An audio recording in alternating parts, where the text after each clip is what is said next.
think we should have a very broad outlook. What's going on in the third world? Is it really so that they look forward to be like us? That they look forward to have our technology, our high standard of living, and so on. So there we have a great job in cooperation with a minority in the third world to reject this grandiose, enormous, and very harmful projects. Kan filosofien vejlede os til at træffe vanskelige politiske og etiske beslutninger? Er det for eksempel rigtigt at bygge en kæmpedæmning til et kraftværk dybt inde i Borneos regnskov i Malaysia? Til det siger den malaysiske premierminister: I Vesten skal ikke bestemme udviklingen i vores land. Vi har planer om at gøre Malaysia til en fuldt industrialiseret nation inden 2020. Og Bakun-dæmningen er led i den plan. I vil have, at vi skal opbevares som i et museum. I vil beholde det gode liv for jer selv, og ønsker, at vi skal holdes nede på det sted, hvor vi befinder os. Projektet er allerede godt i gang. Store multinationale koncerner, blandt andet hjemmehørende i Norden, har været ivrige efter at give tilbud på de store entrepriser. 30 landsbyer evakueres, 10.000 mennesker flyttes, og mere end 60.000 hektar oprindelig regnskov ødelægges. Ingen ved, hvordan den kolossale ændring af miljøet vil påvirke kommende generationer.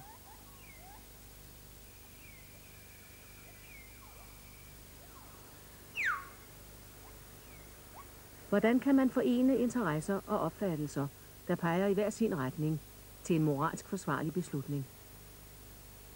Et klassisk, men også meget kontroversielt svar giver utilitarismen. I think the most important thing about being a utilitarian is that you judge actions in accordance with their consequences. Things are not just right or wrong in themselves, irrespective of the difference they make in the world. And I think that it's important that we make a difference in the world and not that we stick by some abstract principle which might say, for example, always tell the truth, but then might have disastrous consequences for everyone. And I see no point in sticking by a principle without paying attention to the consequences of what you're doing. So that's the first and most important aspect for me of being a utilitarian.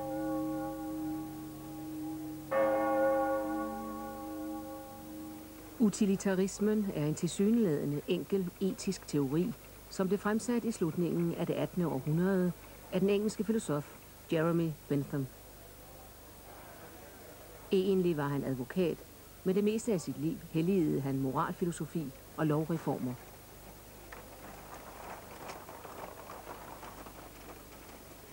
Bentham var yderst kritisk over for det britiske retssystem. Han mente, at love må udformes på en sådan måde, at mængden af lykke i samfundet bliver størst mulig, og mængden af lidelse mindst mulig.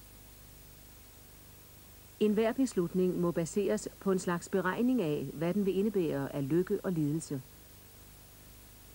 Utilitarismens grundprincip er størst mulig lykke til flest mulige mennesker.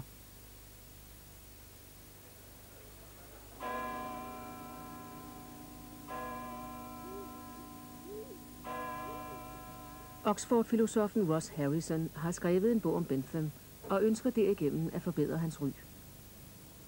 The importance of Bentham is he really worked out a utilitarian theory.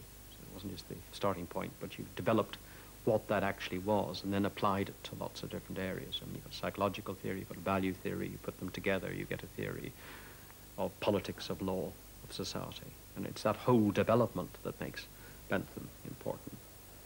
Det var karakteristisk for Bentham, at han aldrig appellerede til følelser, kun til fornuften. Han var et typisk barn af oplysningstiden. For eksempel mente han, at lighed ville medføre størst almen lykke. Han gik ind for demokrati og kvinders ligeberettigelse og var imod monarkiet. The big Enlightenment thing is a questioning operation is to say, well, why? What justifies it? At what point? I mean, why are these the right things to do? They are the things that have happened. They've got custom. But if we ask for reason rather than custom, why we should do these things, then we've got to think of a new way of justifying or establishing them. We've got to, as it were, produce straight new foundations, not take authority, not take the facts written in some book, sacred or otherwise. I mean, it might be Aristotle, it might be the Bible. Not take authority, not take the book, not take the custom, or anything like that. We've got to try and take some reason. Hvis vi følger Benthams ræsonnement, hvad skulle vi da beslutte i tilfældet med Bakun-dæmningen i Malaysia?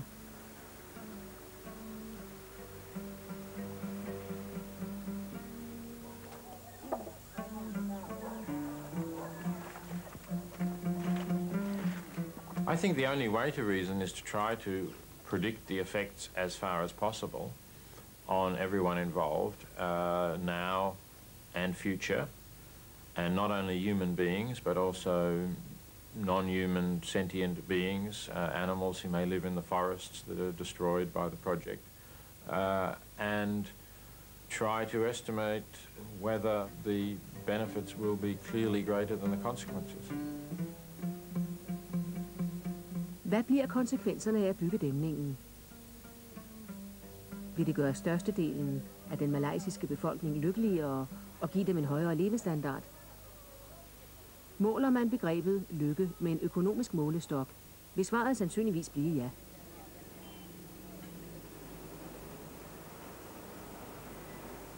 Men ikke alle i Malaysia drømmer om et liv i byerne.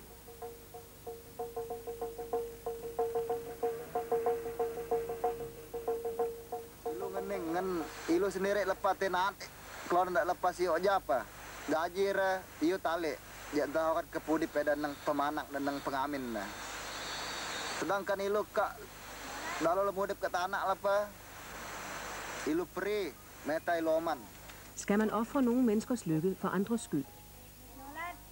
Er det kun den samlede ligevægt mellem lykke og lidelse, der tæller? I 1832 døde Bentham, 84 år gammel. And one thing people know about or find surprising is Bentham's desire to preserve himself as a physical body, the so-called autoicon in University College London.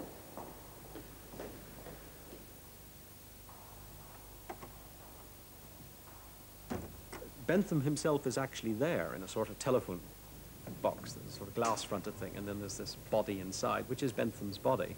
It's not actually his head, though he tried to get his head preserved by studying the sort of New Zealand head shrinkers and preservation, but the thing looks so ghastly. They took it off after 10 years and put a sort of wax head on top, but you've actually got the skeleton there dressed in Bentham's clothes, and deaf it is now, but you get celebratory dinners sometimes at University College, and they bring Bentham along to the dinner. So you say, you know, you've got your chance of coming to dinner, and Bentham will be there as well.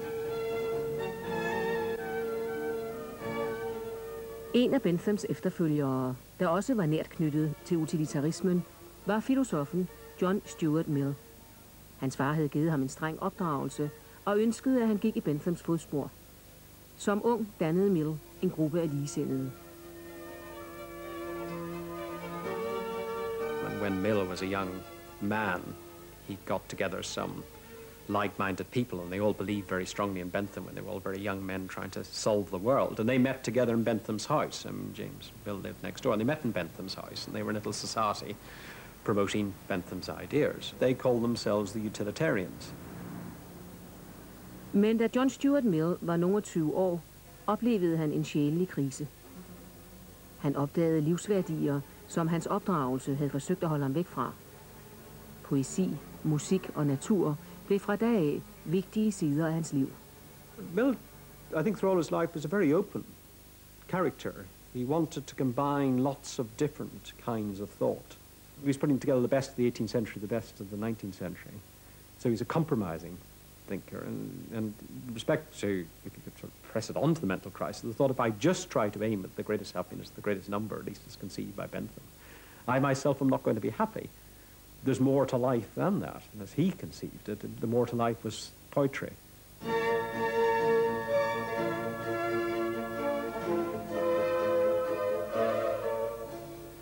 Mill føjede en kvalitativ dimension til Benthams opgørelse over lykke og lidelse. Der findes højere og lavere former for lykke, mente Mill. At nyde Mozarts musik giver større nydelse end at spise en god middag.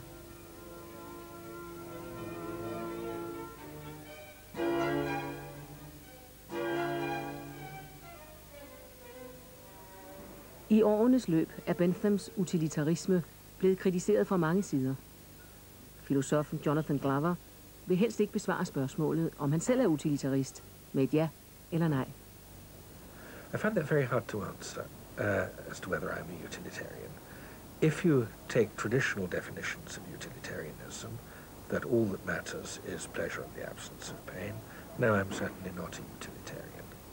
But utilitarians have characteristically responded to criticism, not by rejecting criticisms, but by embracing them with a kind of bear hug, by making their theory more and more complex to accommodate the different criticisms that are made.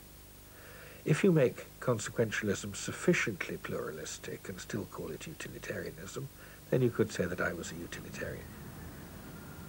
Måske er utilitarismen ikke den præcise teori, som Bentham troede, han havde fundet. Det er for eksempel meget vanskeligt at måle og sammenligne graden af lykke eller lidelser hos forskellige personer. There certainly is a problem about comparing the happiness of different people. It, I think, would be a bit absurd to say that my holiday in Italy made me 2.54 times as happy as your holiday in Ireland made you. We can't make precise interpersonal comparisons, but still I think, as any parent knows, you can sometimes, again, make rough and ready comparisons.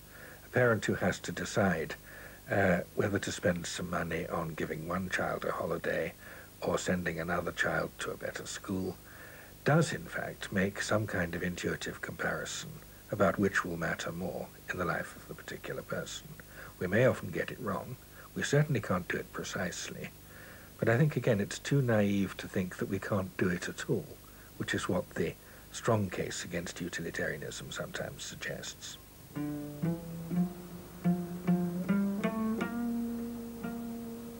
Den svenske filosof Torbjørn Tännsjö betragter utilitarismen som en slags forskningsprojekt. Grundtanken er enkel. Det er straks vanskeligere, når det gælder detaljerne. Føler han sig selv som utilitarist? Jag skulle nog ändå gissa att den moraliska sanningen så att säga ligger i den riktningen. Och jag är mera benägen att tro att utilitarismen ger ett riktigt svar än någon annan konkurrerande moraluppfattning. Det finns ju många grunder för kritik mot utilitarismen.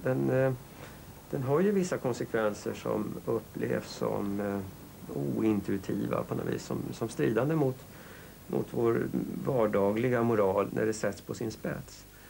En invändning har att göra med att utilitarismen säger i en mening att ändamålet helgar medlen. Att det finns inga handlingar som i sig är förbjudna. Om det kan visas att någon ryslig handling som att döda någon individ eller så leder till bättre konsekvenser än om man skulle avstå, ja då bör man ju göra den här handlingen enligt utilitarismen. Så den tanken att ändamålet helgar medlen tror jag är en vanlig grund för kritik. En annan är att utilitarismen verkar kräva väldigt mycket av oss. Den kräver att vi ska göra den handling som har de bästa konsekvenserna. At det er vanskeligt at beregne konsekvenserne af forskellige handlinger, fremgår af Malaysias økonomiske nedtur for et par år siden. Landets økonomi var udsat for et stærkt pres, og et projekt som Bakun-dæmningen gik en usikker fremtid i møde. Utilitarismen är väldigt krävande på empirisk kunskap för att man ska kunna komma fram till en uppfattning om vad man tror är riktigt. Och det gör att man får vara ganska ödmjuk. Jag har ibland tagit ställning i medicinskt-etiska frågor till exempel, men då är det efter åratal av studier utav själva sakfrågorna.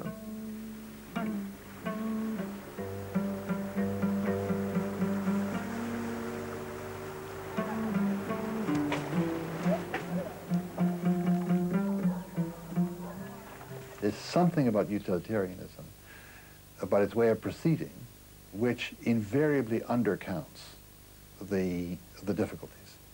And that's because the downside is invariably much more complex and difficult to trace than the upside. I mean, take this business of moving people.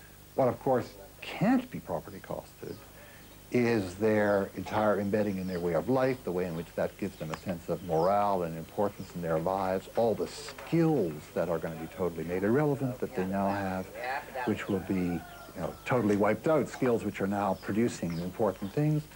All that is not only extremely important to cost, but at a certain moment you just throw up your hands. How do you ever cost that? So invariably, this attempt, even with the best will in the world, and even in its own terms, is going to leave out something that is absolutely irrelevant. Consequently, these projects very often, just even in their own terms, are catastrophically badly calculated. The downside is always bigger than it was thought to be, and very often the thing turns out to be a great negative. And of course, it's also irreversible, so it's a formula for social catastrophe. I det 20. århundredes begyndelse udlagde Cambridge-filosofen George Edward Moore utilitarismen på en ny måde. Han tilføjede andre værdier end lykke og lidelse. Begreber som viden og skønhed og liv.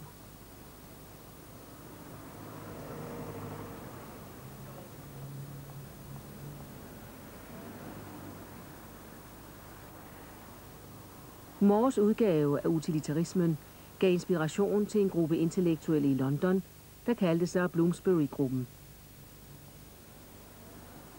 Blandt de toneangivende medlemmer af gruppen var forfatteren Virginia Woolf, hendes søster Vanessa Bell, økonomen John Maynard Keynes og forfatteren Vita Sackville West.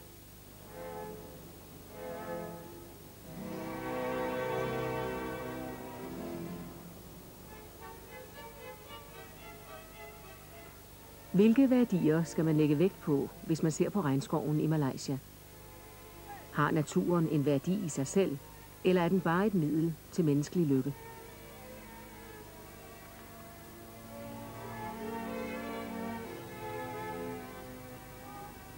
Utilitarianism comes out very strongly on one side of a quite deep debate about environmental issues.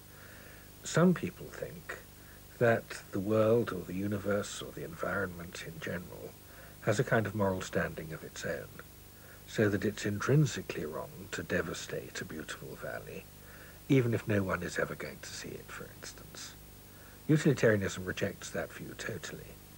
All that matters is the impact on human beings and other conscious beings. Den norske filosof Arne Næss, som har skabt begreberne økosofi og dybdeøkologi, mener, at naturen har en værdi i sig selv. I personally feel also that a mountain has a certain dignity, especially one mountain here in Norway has a certain dignity that could be violated. You cannot do so and so. On top of these mountains you cannot have any kind of building and so on. It's against the dignity. But that would be individual differences there, where you draw the line between living and not living. For me, this mountain is a living entity. Har et bjerg, et dyr eller en plante en moralsk eksistensberettigelse, som vi må respektere? Det är en fascinerande tanke naturligtvis, och han ger en del argument för den, men till sist så tycker jag att han har fel i grunden här, att det är också ett allvarligt fel som han begår. Slutsatsen blir ju att det kanske är bättre att mänskligheten avträder. Han uttrycker sig så drastiskt. Man är ju väldigt långt ifrån i alla fall en traditionell utilitarism av Benthams typ, när man på det sättet har börjat ta hänsyn till sådana estetiska värden och så. I 1960'erne var Arne Næss personligt involveret i kampen for at redde norske elve mod at blive inddæmmet til vandkraft. It is mainly to make people aware of things, aware of certain values and make them aware. So it's communication with the people, communication with the majority, of course.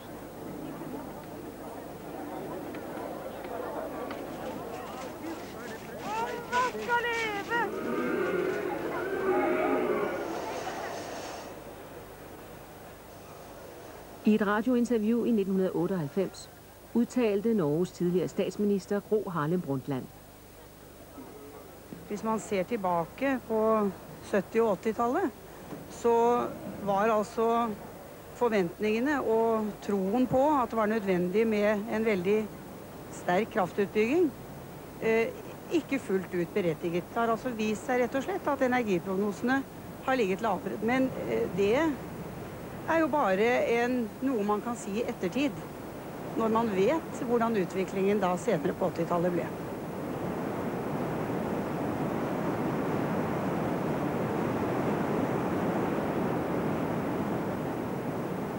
When it comes to life, I think that it's not enough with what I call number one point of deep ecology movement, namely that each living being has a value in itself.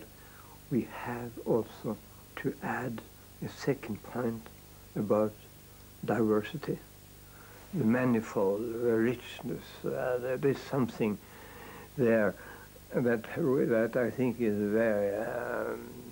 very deep-going intuition you have also in life, that you wish to conform, but you also delight in the difference.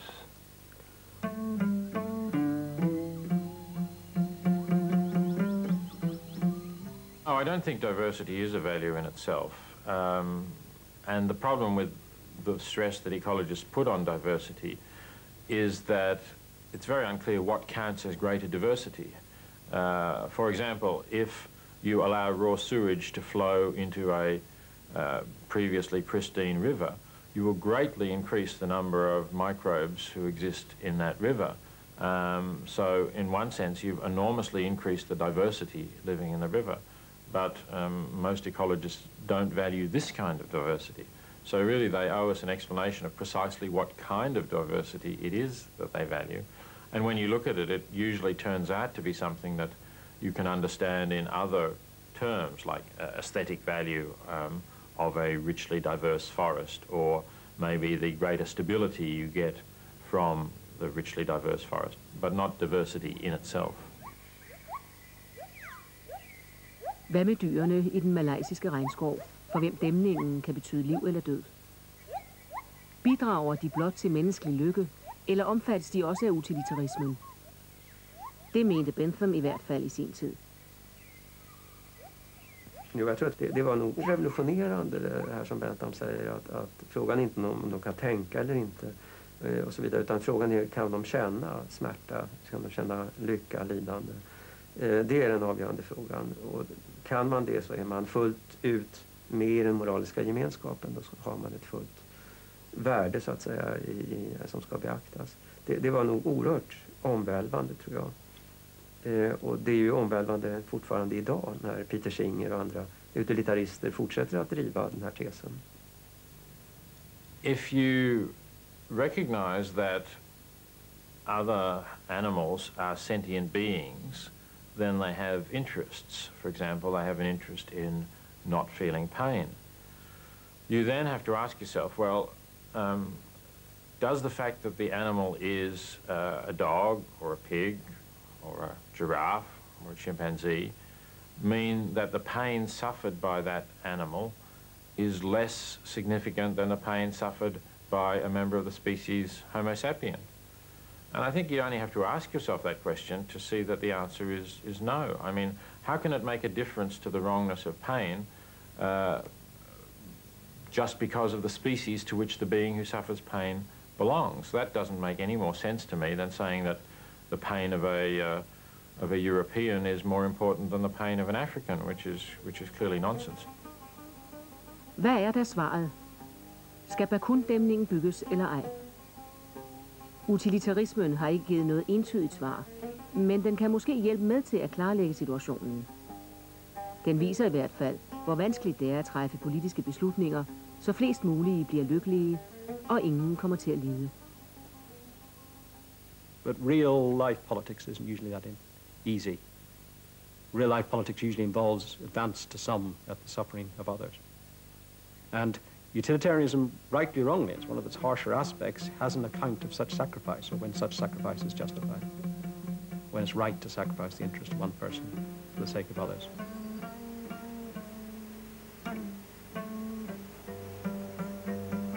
That's the big argument always in favor of the other view, of the rights view, which is the claim that it would always be wrong to sacrifice one person for the sake of others.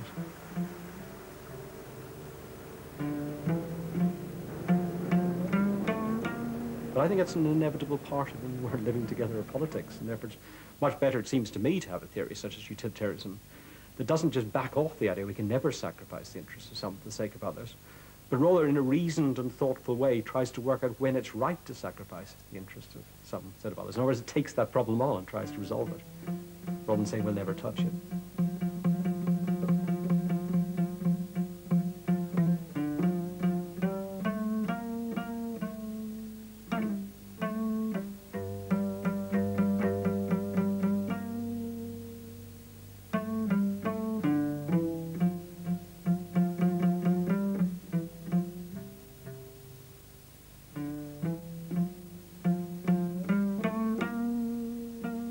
Bedre til at tænke.